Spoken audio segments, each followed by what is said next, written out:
Mesdames et bonsoir, très heureux de vous retrouver. Bienvenue à ce journal dont voici le sommaire. Qualification du Bénin pour les quarts de finale. La CAN, les populations en parlent. Elle dédie la victoire à leur président. Patrice Talon a félicité ses ambassadeurs par téléphone.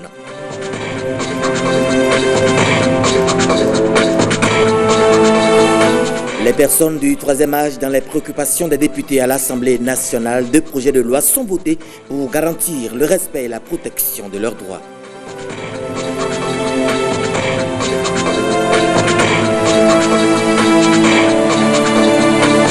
Et puis séance de sensibilisation et de persuasion à Zanyanando, l'association béninoise pour la promotion de la famille ADPF implique les leaders communautaires. On fait le point dans ce journal.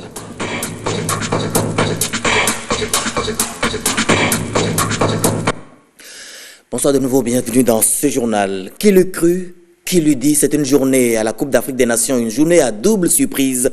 Le champion en titre, le Cameroun, est éliminé par le Nigeria, puis le pays organisateur, surtout l'Égypte, qui est sorti par l'Afrique du Sud. La qualification des écureuils en quart de finale draine la grande joie à Cotonou. Les quarts de finale, eh bien, dans les rues, les Béninois dédient cette victoire à toutes les autorités, en particulier au chef de l'État Patrice Talon. Patrick Ayagboudjou nous replonge dans l'ambiance euphorique de Cotonou et ses environs.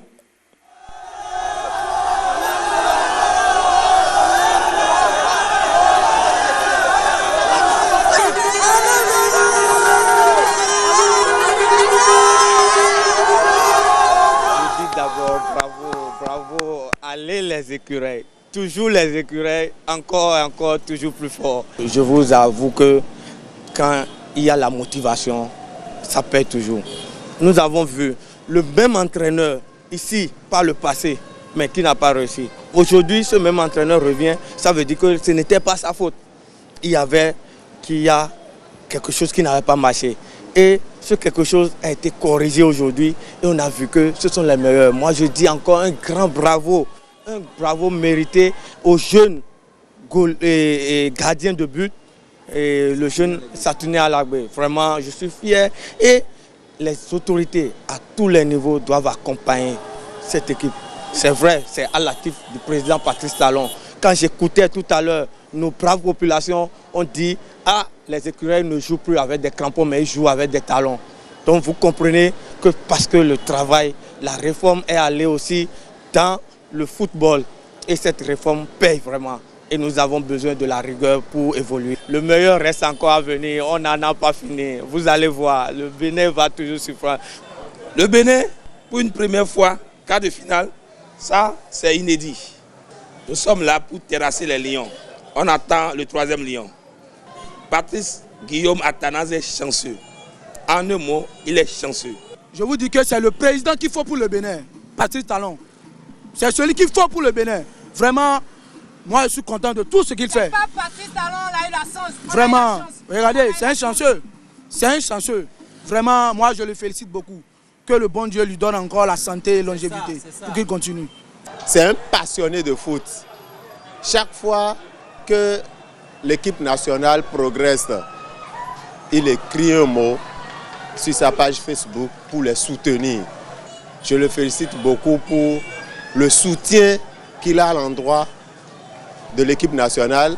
Je félicite beaucoup le gouvernement béninois. Vous avez vu le gardien de but béninois, Satouné Alagbe. Voilà. Lui particulièrement, je suis fier de lui. Je suis fier du gouvernement béninois qui a accompagné cette équipe du début jusqu'à cette étape. Et je pense que le meilleur reste à venir. On a dompté 2 lions déjà. Je pense que le 3e lion est à notre portée. On ira aux demi-finales. C'est pas ce qu'il a pensé, c'est pas ce qu'il a dépensé, c'est pas ça règne. On est là, on a gagné. S'il ne parlait pas, s'il ne disait pas unissons-nous pour le Bénin, on allait être pas à ce niveau dans le football. Vraiment, je suis vraiment content. C'est un bon président qu'il faut pour le Bénin. C'est un bon président. Patrice Talon, je suis derrière toi. Merci au gouvernement, merci aux écureuils, merci à Dussier, merci à Omeki et merci à tout le monde. Le Bénin doit rêver cette fois-ci. C'est sous Patrice Talon. Il faut rêver, il faut rêver. En tout cas, moi, je vais rêver. Et je crois que ça a commencé, le meilleur reste à venir. Ça, c'est sûr.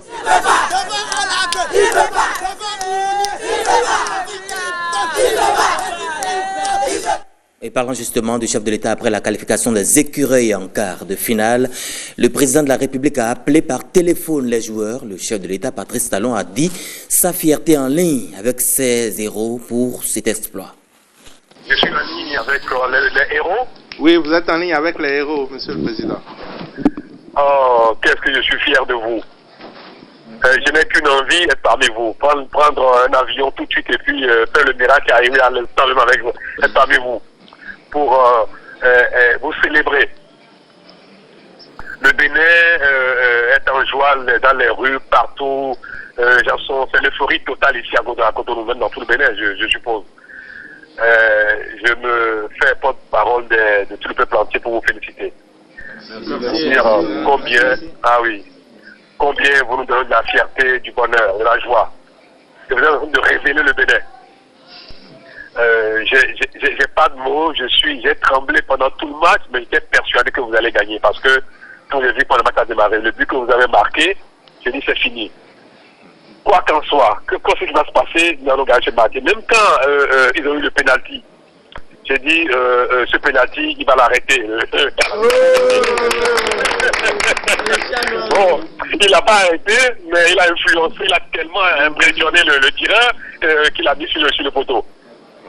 Tout ça, c'est un mérite extraordinaire et vraiment, j'ai pas de mots pour vous féliciter, pour vous remercier de tout ce bonheur que vous nous donnez. La première dame, Madame Talon, a dit une chose tout à l'heure au téléphone, elle m'a dit les écureuils ont bouffé 2 lions. Les lions indomptables, ils les ont maîtrisés.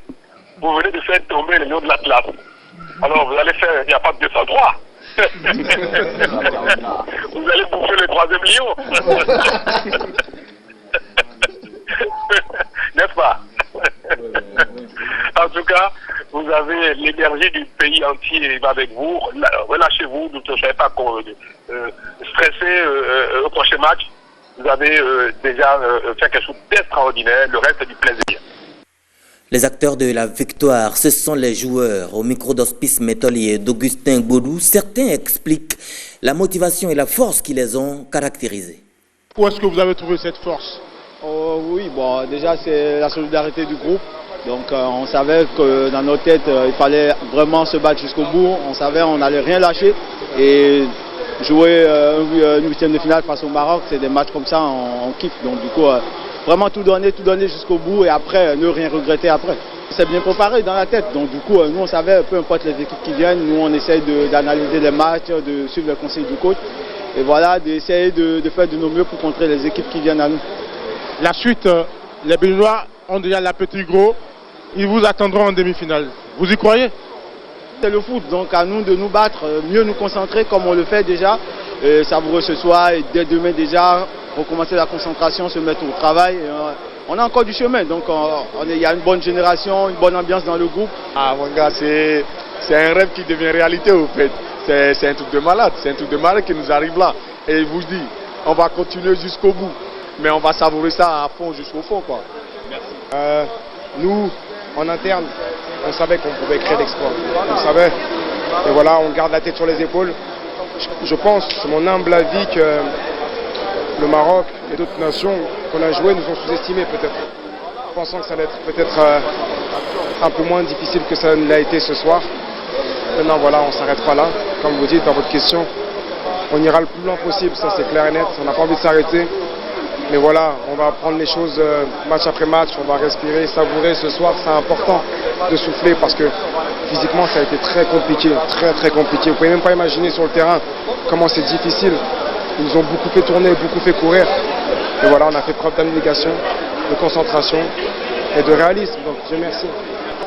Junior, un moment exceptionnel, tu étais à la CAN 2010, là tu es à la CAN et vous êtes en quart de finale et vous sortez le Maroc. Ouais, c'est magnifique, ce qu'on vient de faire, c'est magnifique. C'est pas facile, mais on a fait et on a croit en nous qu'on peut faire. Oui. C'était pas facile, mais Dieu merci pour la victoire. Sur le penalty, on t'a vu mettre la main sur la tête, sur les images. Tu pensais à quoi à l'instant là, à la 90e minute? Ouais, c'était pas facile. Jouer un match comme ça et ils ont un penalty à la 90e minute. C'est un peu triste, mais comment on va faire? Et Dieu merci, ils ont raté ça et on a continué. Autrement dit, il y a un temps pour tout. Et comme ces héros, la joie était également partagée par les parents de nos ambassadeurs. Une de nos équipes de reportage est allée recueillir les impressions des parents de Adileou, Djigla et Alagbe. Au micro de Lénaïk Agbazaou et François Zissou.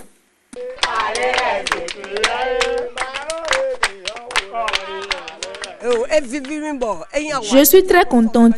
C'était comme un marché ici hier.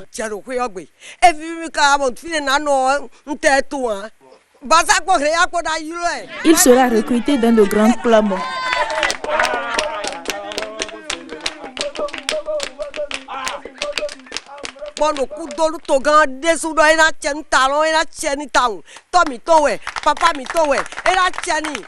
Je remercie le président de la République, Patrice Talon. Tous les joueurs reviendront sains et saufs.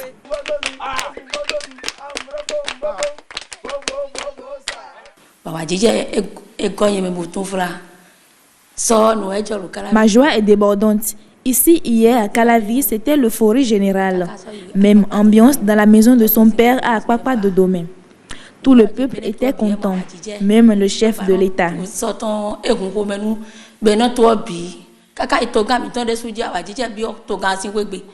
que mon frère s'est décidé à tirer les tirs au but à la maison, tout le monde avait plus peur.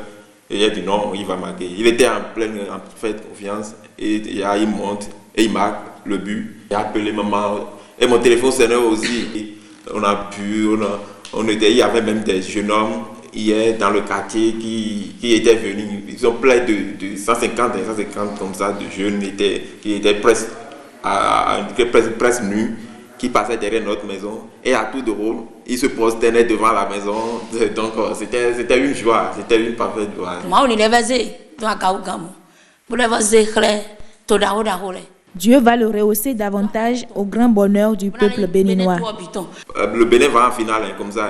On ne va pas arrêter en cas de faire. Nous irons en finale comme ça. Nous sommes derrière les sécuritaires. Nous sommes derrière notre frère David Djigla. Je suis sûr qu'il sera sollicité par les grands clubs européens à partir de la saison prochaine. Les Béninois, tout comme la famille, ont vu en ce petit-là quelqu'un qui peut porter très haut l'étendard du Bénin. Et cela a été une chose faite hier. La joie a été d'autant plus grande que chez nous, dans nos maisons, dans nos concessions, les gens ils sont déplacés, ils sont venus ensemble, on l'a célébré. Si les Béninois restent sereins et calmes, ils peuvent revenir au pays avec cette coupe.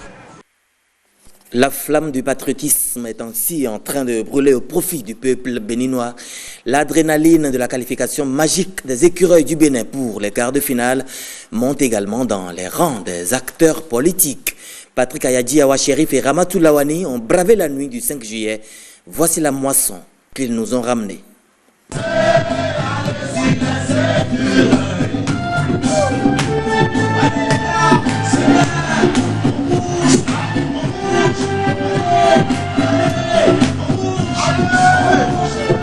Nous sommes ici au domicile du DG Ama Gansé.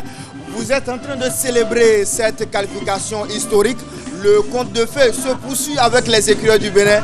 Est-ce que vous êtes un DG heureux ce soir? Je suis un DG très heureux ce soir. C'est-à-dire que l'émotion qui le traite en ce moment est grande. Elle est très grande. Et j'avoue que l'équipe béninoise vient encore de faire des merveilles. Elle vient encore de faire des merveilles. Et je voudrais dire ma gratitude au chef de l'État qui est né sous une belle étoile. Parce que quand il touche quelque chose, ça devient de l'or. Et notre équipe est devenue de l'or. C'est pour la première fois depuis les indépendances que nous avons une équipe qui est en train de rayonner à travers le monde, qui est en train de soigner l'image du Bénin, qui est en train de restaurer l'image du Bénin et l'image de sa jeunesse. Alors on rejoue un peu le match parce qu'on est passé quasiment par toutes les émotions. Vous savez, l'arbitre a failli nous tuer parce qu'il a montré clairement sa position. L'arbitre a été méchant tout simplement. Dieu soit avec nous. Nous sommes partis pour arracher la Coupe d'Afrique des Nations ici au Bénin. Je suis dans la joie, une joie immense. Je suis dans l'émotion, car Yahweh m'a libéré. Je suis sorti et j'ai vu Cotonou en ébullition. Pas en ébullition négative. Aujourd'hui, on ne reconnaît plus ni l'opposition, qui est opposant, qui est mouvancier. Ça a été fédérateur. Cette victoire a uni les Béninois. Je pense que c'est merveilleux ce qui se passe. Je pense que tout Cotonou va fêter jusqu'au petit matin. Et je pense que c'est ce qu'il faut pour un pays, ce qu'il faut pour une nation. Lorsqu'on rêve grand pour la nation, on met les moyens. Je pense que nous avons le devoir, l'obligation de nous souder davantage pour accompagner ceux qui dirigent ce pays, qui nous font rêver, qui ont voulu révéler le Bénin et sont en train de révéler le Bénin d'une fort belle manière. La légende va continuer. Dieu a mis sur la route des écureuils, des rongeurs, des lions. Et ils sont en train de démontrer que des rongeurs peuvent terrasser, peuvent avaler des lions. Et nous aurons d'autres lions sur la route.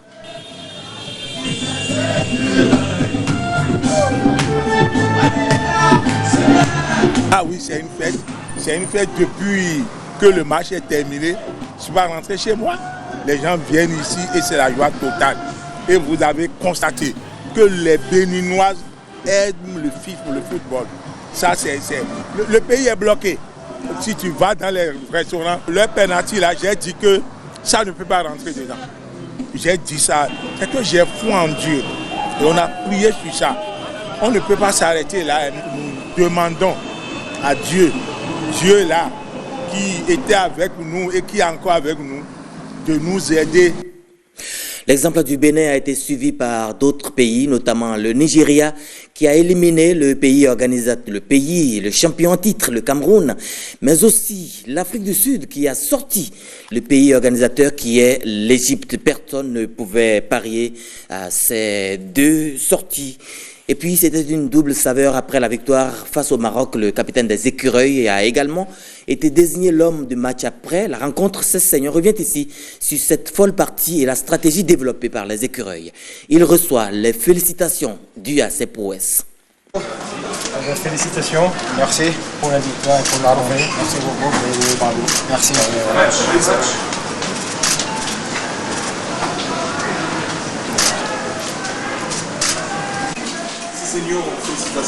C'est clair qu'on savait que cette équipe marocaine, avec la qualité technique et les jeux de talent qu'elle a, elle a nous mettre en difficulté. Et donc pour nous, c'était de bien défendre, d'accepter entre guillemets de subir le jeu et de jouer pas contre. Et bon, on a pu bien gérer ce soir, même si on a souffert.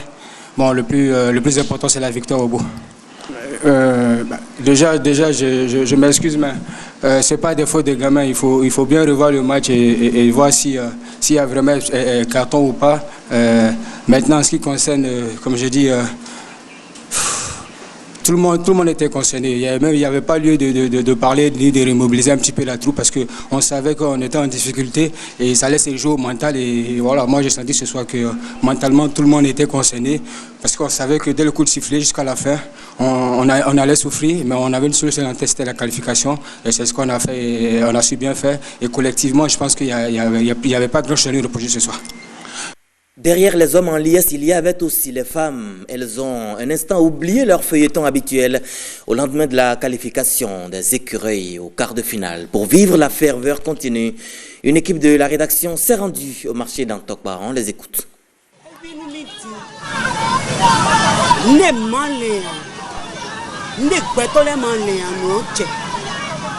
Incroyable mais vrai.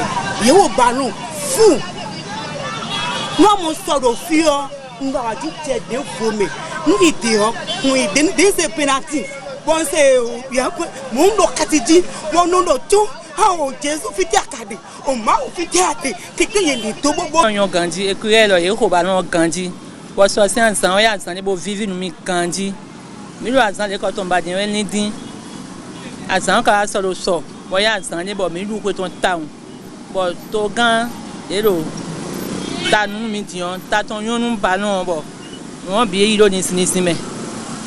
Je félicite vraiment les Béninois. Je félicite aussi le Gaulier à l'Agbé parce qu'il a très bien joué. Il a énormément joué son rôle. Donc, si Talon devrait faire quelque chose, il devrait le primer. Parce qu'il est vraiment apprimé. Il a très bien joué. Et j'espère bien que le mercredi maintenant, pour cette fois-ci, on va encore gagner le Sénégal. Les Béninois sont vraiment à féliciter. Et aussi, je remercie aussi leur entraîneur qui a fait du bon boulot.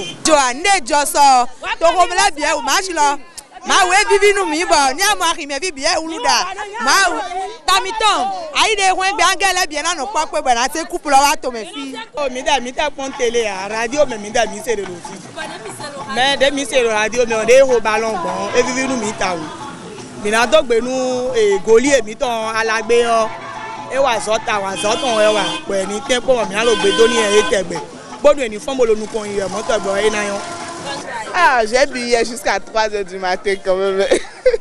Et c'est pour la première fois qu'on a autant de victoires comme ça. C'était vraiment merveilleux. Je n'ai jamais vu. C'est pour la première fois qu'on est allé au 8e. On est arrivé au quart de finale. Donc si prête à Dieu, on ira à la finale. J'ai eu trop d'émotions. Comme Roumi dit, ma tête on a expliqué pour les mots me manquent. Les mots me manquent vraiment. J'ai eu trop d'émotions. Et Écureuil, c'est de jamais vu dans le monde entier, pas au Bénin seul. Dans le monde entier, c'est de jamais vu. Les mots me manquent. Pour la première fois, au moins, le Bénin a eu un élan, il est parti. Sincèrement, je suis fier de mon propre pays. Remerciements pour eux parce que, sincèrement, je les soutiens du fond de mon cœur. Je leur dis toujours d'aller en avant. Et je les supporte. Bravo pour le Bénin et bravo pour notre président. Un regain de fierté nationale, l'exploit des écureuils n'a laissé personne indifférent dans les rues de Cotonou hier. La fête était plutôt belle. Malheureusement, certains ne seront plus de la partie en cas d'une nouvelle victoire. Et pour cause, on déplore plusieurs cas d'accidents et de décès. Jean-Claude James, Igor Ayoso. Le Bénin d'aujourd'hui! Derrière cette euphorie suscitée par l'exploit des écureuils se cachent aussi des nouvelles pas très bonnes. Déjà, je commence par dire que nous sommes tous très heureux pour cette qualification historique de nos écureuils en Égypte. Et pour célébrer cette qualification, chacun y est allé à sa façon. Malheureusement, les célébrations sur nos routes ont fait des victimes. Nous avons été sollicités pour 11 cas d'accidents sur nos voies publiques. Et lors de ces interventions, nous avons évacué 13 victimes. Et malheureusement, il y a eu un cas de décès que nous déplorons parce que c'est une joie nationale et en voulant célébrer, celui-là a perdu sa vie. Nous avons une pensée à sa famille. À la clinique universitaire d'accueil des urgences du Centre national hospitalier et universitaire Hubert Koutoukou-Maga de Cotonou, 4 cas dont un décès avant admission ont été enregistrés. Les 3 victimes encore en vie sont des femmes.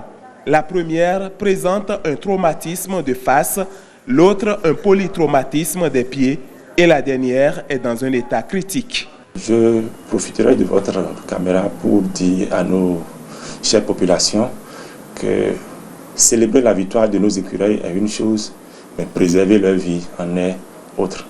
Donc, j'exhorte la population à faire preuve de prudence sur nos voies publiques lorsque nous allons gagner. En clair, rester dans les limites de la fête constitue la meilleure façon d'accompagner les écureuils qui, au pied des pyramides égyptiennes, écrivent les nouvelles pages du football béninois.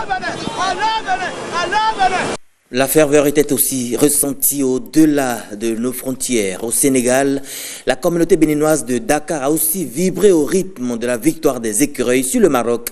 À la fin du match, ils ont célébré l'exploit du 11 national. Avec beaucoup de ferveur, Didier Lando revient sur cette qualification historique. L'historique qualification du Bénin pour les quarts de finale de la CAN 2019 n'a pas laissé les Béninois de Dakar indifférents. Après le pénalty réussi de Maman Seibou, c'était l'euphorie.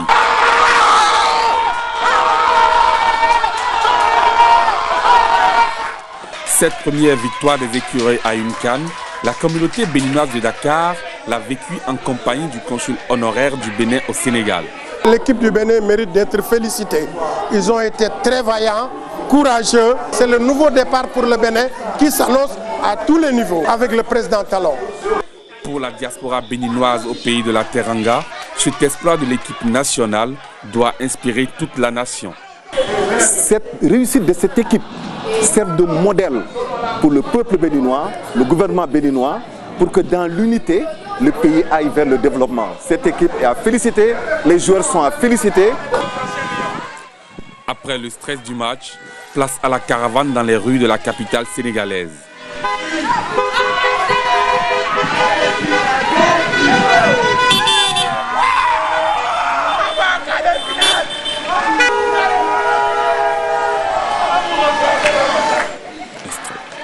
Direction le consulat, où les supporters des écureuils ont chanté, dansé et entonné l'aube nouvelle à la gloire du 11 national. La liberté des prisonniers et chante premier fait de l'aura et avant du pays est debout. Après cette belle victoire, on peut bien se permettre d'ironiser sur l'arbitrage. Tous ceux qui me suivent sur mes réseaux savent que moi j'ai dit le Bénin, on va chicoter chacun. Et merci beaucoup à l'arbitre aussi qui nous a aidé à gagner le match. Vraiment, toi là, que Dieu te bénisse. La fête s'est poursuivie à la fan zone et visiblement, cette copieuse victoire a changé le régime alimentaire du petit rongeur. Les écureuils sont des mangeurs de lions. On en a mangé 2. Servez-nous le 3e.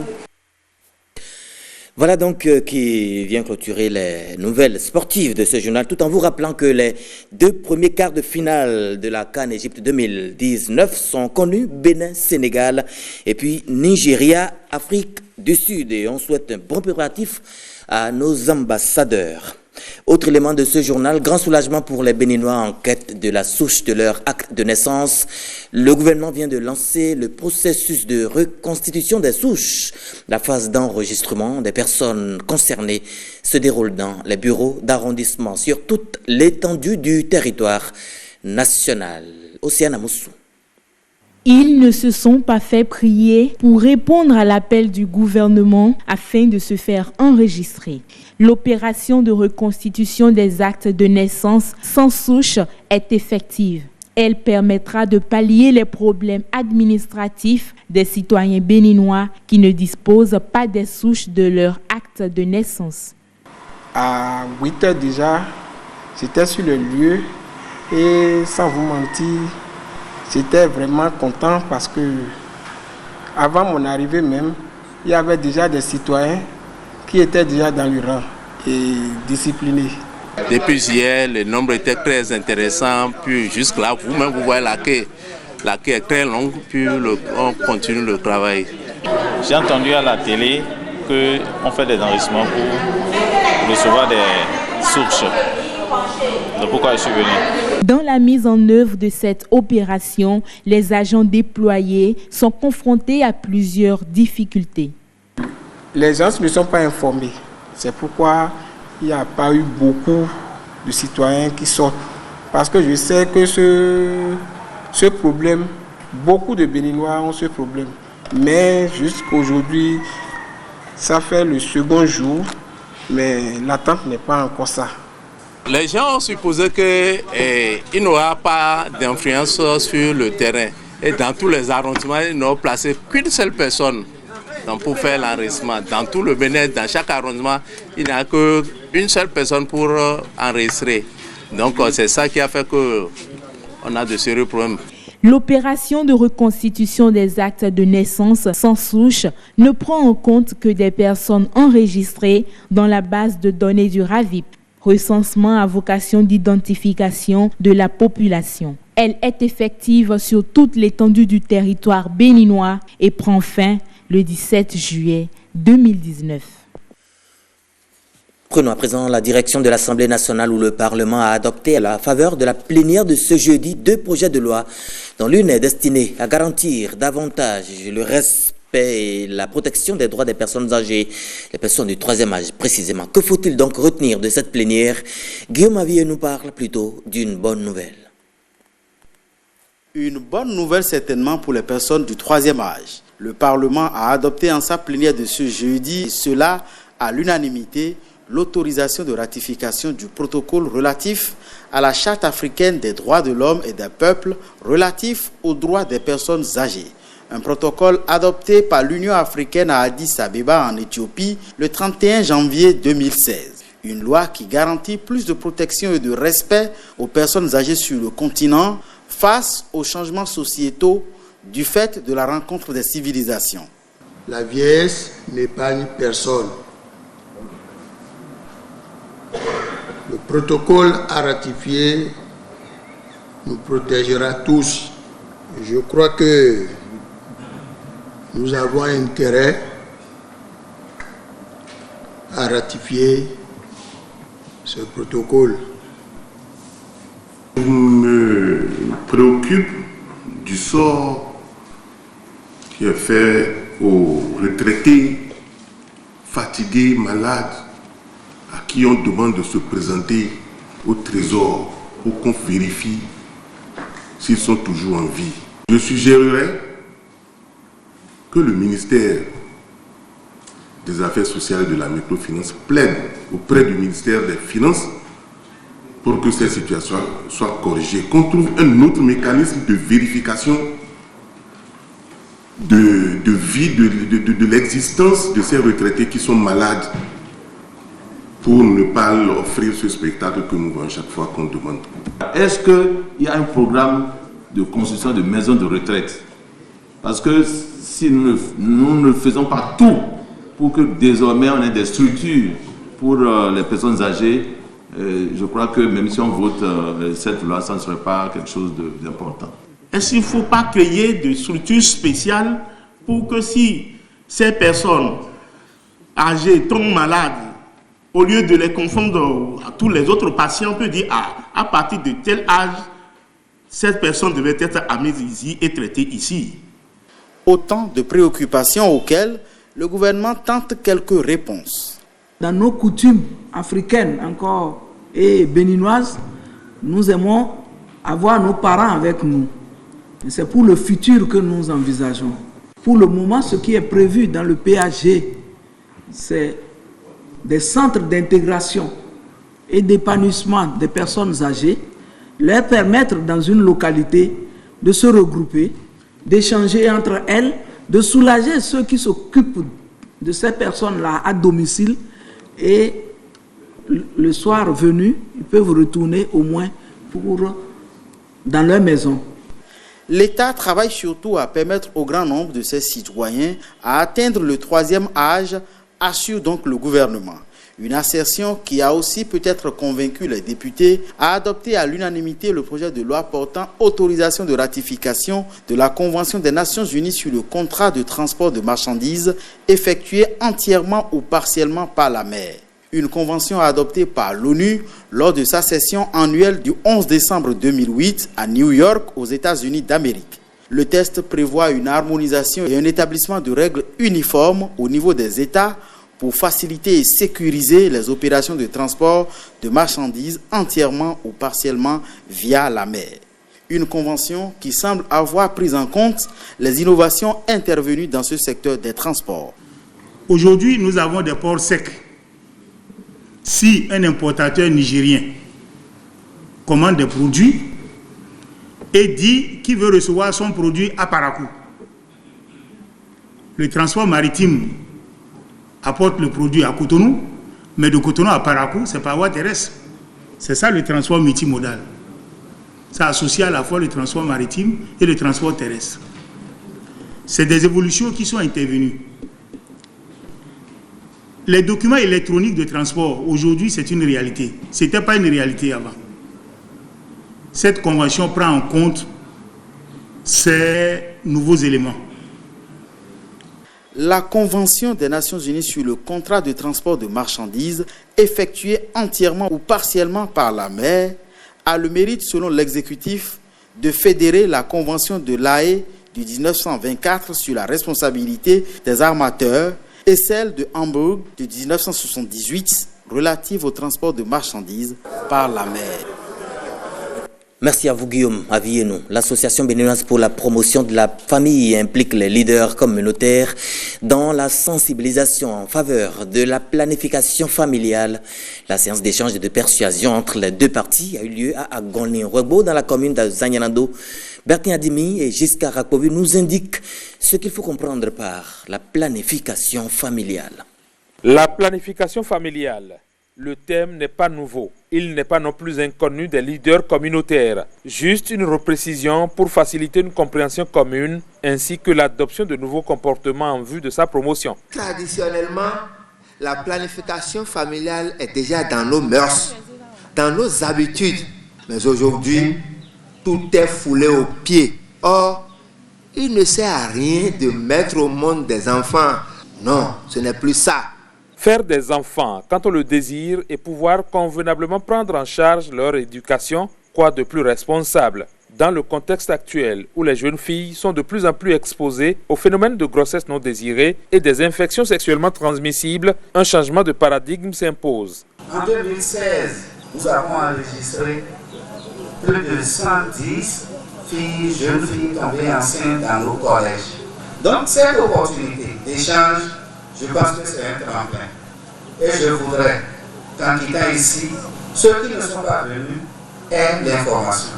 Les leaders communautaires invités à Zanyanado en sont plus que convaincus et même persuadés de l'intérêt de leur implication dans la promotion de la santé sexuelle et de la reproduction. Nous allons participer au changement de comportement de nos sujets dans tous les foyers, qu'il y ait la pratique ou bien l'adoption de méthodes de planification familiale.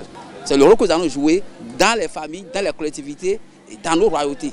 Un tel engagement, l'association béninoise pour la promotion de la famille le veut plus soutenu pour des résultats probants. Après une étude qui nous a montré que les leaders communautaires, les têtes couronnées, sont des gens bien écoutés dans la communauté. Alors que tout le temps, traditionnellement, nous ne faisons qu'utiliser les séances de sensibilisation simplement pour parler des avantages liés à l'utilisation de la contraception. Nous voyons que ça ne porte pas. Il vaut mieux aller au contact des populations, surtout les mineurs de groupe, les gens écouter pour qu'ils participent à la sensibilisation de la communauté, pour qu'ils motivent les femmes à aller adopter une méthode de contraception. L'association béninoise pour la promotion de la famille ne compte pas s'arrêter seulement là. De concert avec les responsables de la zone sanitaire Kové Zanyanado-Wenki, elle entend mettre l'accent sur le suivi des indicateurs en faveur de l'adoption de la planification familiale. Des enfants déscolarisés et même parfois maltraités, une réalité encore dans la Liborie. La situation pourrait être l'appui à la gouvernance en matière des droits des enfants ou la formation des acteurs traitants de la question. Dédras ONG se lance dans l'aventure et c'est via un nouveau projet lancé ce jeudi à Kandi. Benjamin Denayon, Sani Moumoun Seydou parle d'un constat peu reluisant dans ce département. Dans la Liborie, la violation des droits des enfants perdure. L'ONG Dédras, qui travaille sur la question depuis 2011, s'inquiète. Une récente enquête réalisée en janvier 2018 sur la situation des droits de l'enfant dans le département de la Liborie révèle la violation des droits majeurs tels que l'éducation et la protection.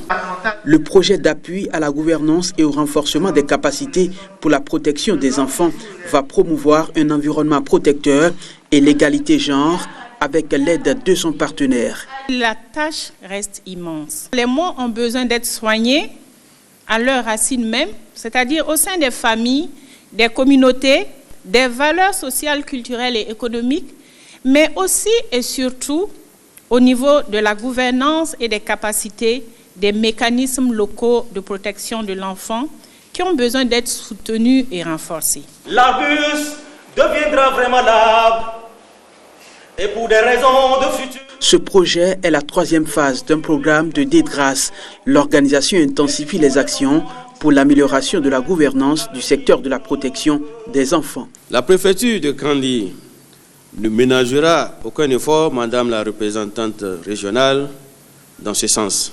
L'arrêté préfectoral devant régir le comité départemental de protection de l'enfant conformément à la politique nationale de la protection de l'enfant est déjà pris. Le projet d'appui à la gouvernance et au renforcement des capacités pour la protection des enfants priorise l'approche participative. Ce projet va contribuer à l'amélioration de la coordination de toutes les actions de protection au niveau du département, mais également renforcer la capacité des acteurs qui sont dans la chaîne de protection. Ce projet va contribuer à la mise en œuvre de notre politique nationale de protection de l'enfant et renforcer la stratégie sur le capital humain qui est au cœur du PAG. Le suivi, l'évaluation et au besoin, la réorientation du projet vont se faire de concert avec tous les acteurs concernés. La 21e réunion des présidents des cours de compte de l'UEMOA s'est achevée à Cotonou le 5 juillet dernier. 3 jours durant, il y a été question d'évaluation du contrôle des juridictions financières de la communauté. Les travaux ont débouché sur la planification de 21 suggestions, au nombre desquelles la rédaction d'un nouveau manuel de procédure visant une meilleure utilisation des ressources publiques et communautaires. Nikano Kovi, Miché, Elegbe. L'UEMOA, 8 pays unis par un destin commun partagé jusque dans la gestion des finances publiques. À Cotonou, les présidents des juridictions financières ont voulu évaluer 3 jours durant les résultats des travaux de leur contrôle au titre de l'exercice 2018. Carton plein réalisé par rapport à cet objectif à l'issue des travaux. Au cours de nos travaux, nous avons chaque délégation présenté les résultats auxquels nous sommes parvenus au terme de nos contrôles dans nos juridictions respectives. Nous avons examiné donc nos 21 suggestions. Je suis très satisfait de la réunion de Cotonou. Je pense que les objectifs de la réunion ont été atteints. Cette réunion statutaire trouve son fondement dans l'article 69 du traité de l'UEMOA, lequel recommande rapports et suggestions pour matérialiser la teneur des travaux annuels. De suggestions, il en est une justement qui tient particulièrement à cœur au président des cours de compte réunis à Cotonou. Nous avons donc pris l'engagement au niveau des présidents des juridictions financières de réécrire un manuel de procédure de vérification pour que toutes les cours des comptes procèdent de la même manière pour effectuer des travaux de contrôle. Une telle harmonisation des procédures de contrôle et des normes communes de contrôle à l'échelle de l'Union serait porteuse d'avantages conséquents. On travaillera avec plus de professionnalisme, on travaillera avec des rapports de meilleure qualité parce qu'on vous dira les normes impersonnelles et générales sur la base desquelles on doit faire un rapport pour qu'il y ait la qualité. Et également, on pourra faire des analyses comparatives plus aisées sur les données entre des cours et entre des nations. Et là, notre crédibilité sera ainsi renforcée. Pour la présidente de la Chambre des comptes de la Cour suprême du Bénin, hôte de l'événement, Cotonou valait bien des engagements pour l'amélioration des pratiques professionnelles au sein de l'Union. Les juridictions financières de l'espace joueront donc leur rôle d'édification et de consolidation de la démocratie et de l'état de droit dans nos pays respectifs. La prochaine réunion annuelle des présidents des cours de compte de l'UEMOA aura lieu à Bamako, Mali, en 2020. Et puis un autre volet abordé au cours de cette 21e réunion annuelle statutaire, c'est la création d'une Cour des comptes dans chaque pays de l'Union, un engagement communautaire auquel on souscrit en 2012 les pays membres de l'UEMOA, dont le Bénin. L'opportunité d'une telle mutation institutionnelle va au service de la transparence dans la gestion des finances publiques. C'est du moins l'avis de Malik Kamara Ndiaye, il est président de la Cour des comptes de l'UEMOA. Il est au micro de Nikano Kovi et Michel Legbe.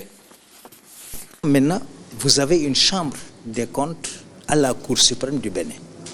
Comme son nom l'indique, il y a à une cour des chambres spécialisées. Une chambre spécialisée ne peut pas être autonome par rapport à la cour qui l'abrite. Donc, sur le volet indépendance, déjà, il y a un hiatus. Deuxièmement et surtout, pour renforcer la crédibilité de l'institution, il faut qu'elle fonctionne selon les standards internationaux. Les standards, c'est quoi? Une Cour des comptes doit être en mesure de faire son programme d'intervention à équidistance de tous les pouvoirs. Parce que c'est en formation complète, souverainement, en toute indépendance, qu'ils créent leur programme de travail. Ils doivent aussi l'exécuter en toute indépendance. Ça veut dire quoi? S'ils n'ont pas l'autonomie pour qu'en formation complète décident d'aller dans un endroit ou chez une entité, s'ils doivent aller se référer à leur supérieur hiérarchique qui n'est pas de la Cour pour dire que nous allons à tel endroit, donne-nous les moyens, même sans refuser, en retardant la mise à disposition de moyens, en fait, ils contrecarrent votre programme. Au plan gestion des personnels, il faut toujours former et mieux former les gens. Donc s'ils ont une autonomie, ils pourront calibrer les dotations budgétaires nécessaires à la formation contre leur personnel et l'expertise s'en fera ressentir. Et enfin, vos rapports au plan de la crédibilité en souffrent. Parce que si les gens disent la programmation n'a pas été peut-être faite de manière indépendante, les missions ont été orientées, ce que vous produirez avant que ça ne sorte, vous devez convaincre les auteurs qui vous ont mis là. Les gens peuvent douter de la crédibilité de vos rapports. C'est là donc, ce sont tous ces avantages que crée cette mutation institutionnelle. C'est pour cela que nous avons fait un plaidoyer pour que les cours des comptes puissent disposer des moyens à la hauteur de leur mission et des attentes des populations. Agriculture et genre, à présent, l'Agence territoriale de développement agricole, Pôle 4 en partenariat avec l'ONG Technoserve et la mairie de Kouandé accompagne les efforts des femmes qui s'activent dans la filière anacarde. C'était à travers une journée de valorisation de ces femmes qui, une journée s'est tenue à Kouandé ce jeudi. La célébration des femmes de la chaîne de valeur Cajou, doublée d'une cérémonie de distinction modeste d'Ompégan et Calvador à Rouanou, revient ici sur les temps forts de cette journée.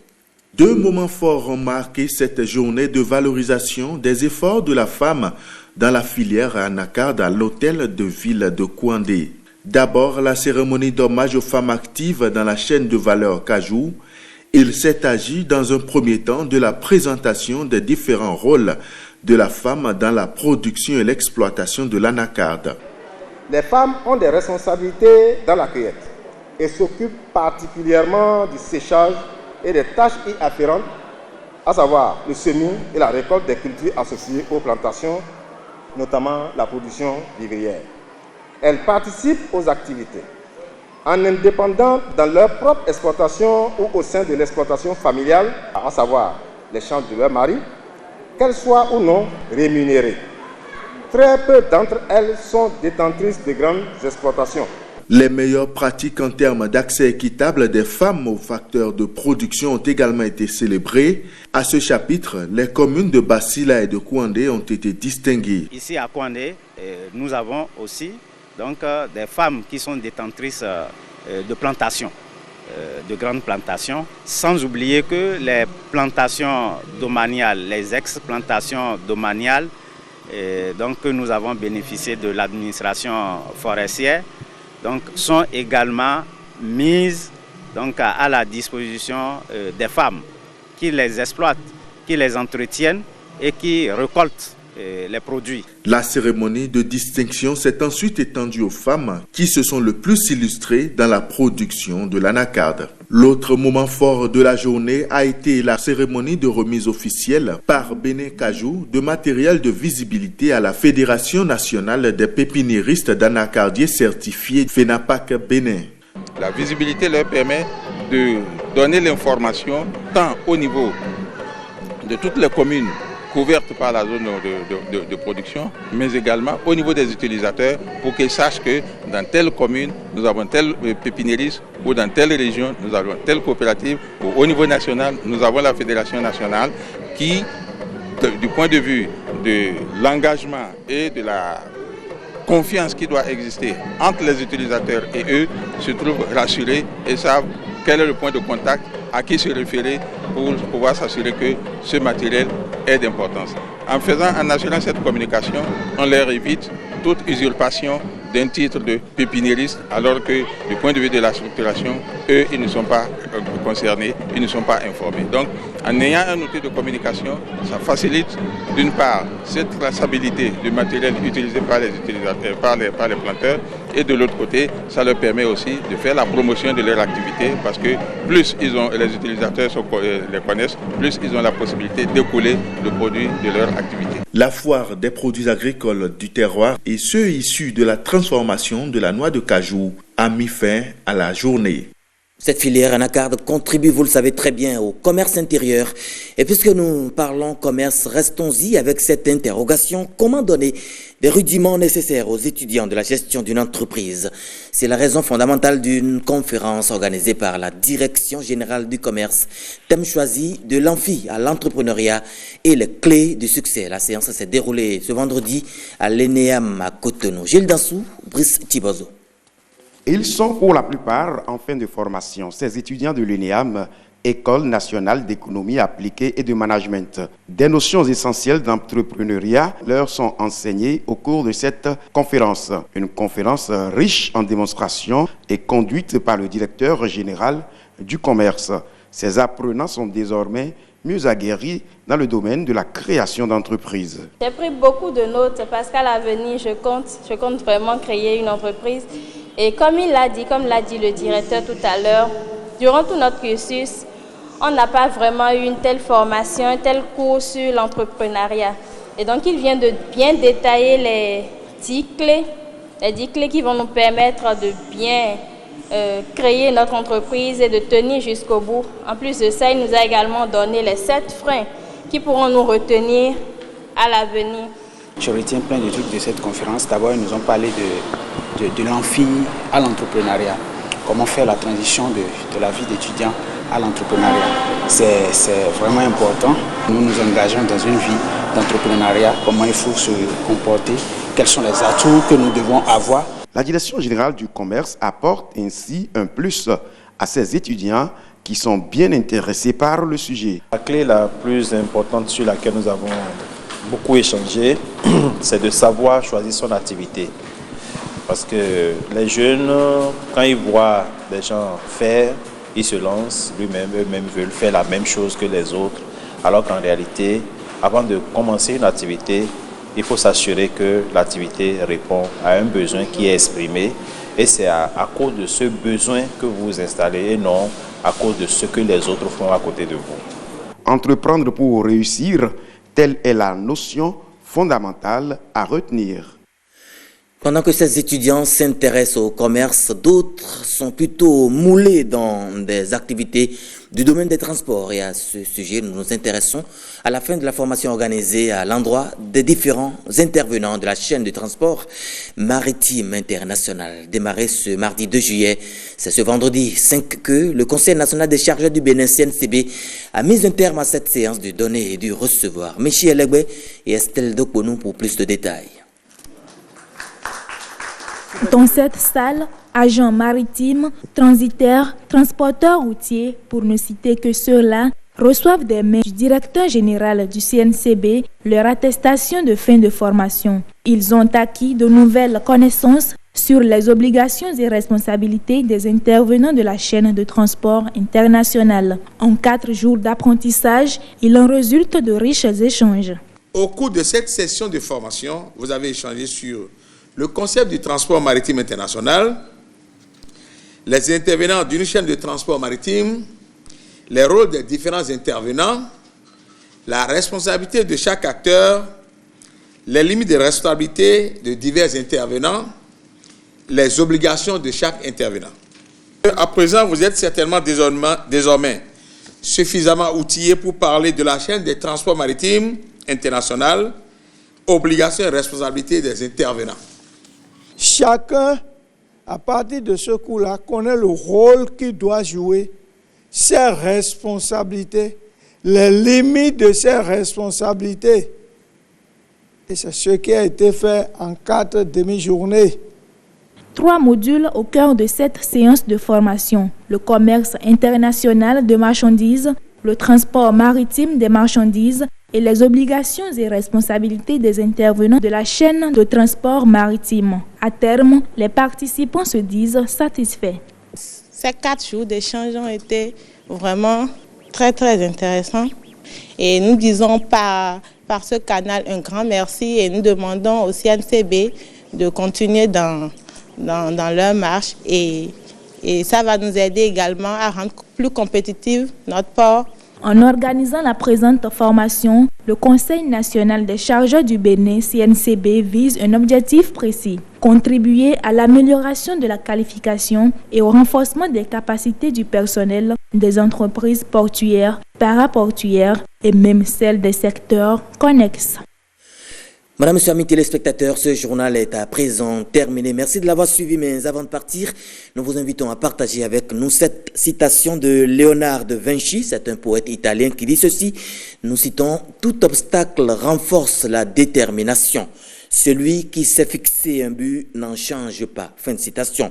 C'est de Léonard de Vinci. Tout obstacle renforce la détermination. Celui qui s'est fixé un but n'en change pas. Merci. Passez de bons week-ends en compagnie de nos programmes.